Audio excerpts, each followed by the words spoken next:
మన ఇంట్లో కొడుకైనా కూతురైనా మొదటిసారి పాఠశాలలకు వెళ్ళినప్పుడు ఒక పక్కన ఆనందం ఉంటుంది, ఇంకో పక్కన ఆందోళన కూడా ఉంటుంది. నా బిడ్డ బాగా చదవాలి, దేశానికి ప్రయోజకులుగా మారాలన్న కోరిక మనందరి గుండెల్లో ఉంటుంది.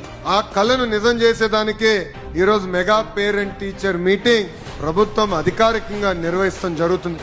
ఇక్కడనే కాదు, 43,000 పాఠశాలల్లో లక్షలాది మంది తల్లిదండ్రులు, పిల్లలు, ఉపాధ్యాయులు కలిసికట్టుగా కూర్చుని మన పిల్లలు ఎక్కడ చదువుతున్నారు, ఏం చదువుతున్నారు, రాబోయే రోజుల్లో ఏం సాధించాలనుకుంటున్నారో చర్చించడానికే ఒక అద్భుతమైన వేదిక ఈ మెగా పేరెంట్ టీచర్ మీటింగ్. నేను విద్యాశాఖ మార్చులైనప్పుడు గౌరవ ముఖ్యమంత్రి గారు ఒకే ఒక హామీ ఇచ్చా, ప్రభుత్వ పాఠశాలలకి పూర్వ వైభవం తీసుకొచ్చే బాధ్యత నేను తీసుకొస్తానని ఆనాడు గౌరవ ముఖ్యమంత్రి గారు నేను హామీ ఇస్తాను జరిగింది.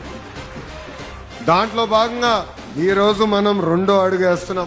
ఈ ప్రయాణం కేవలం ఒక లోకేష్ వల్లనే సాధ్యం కాదు.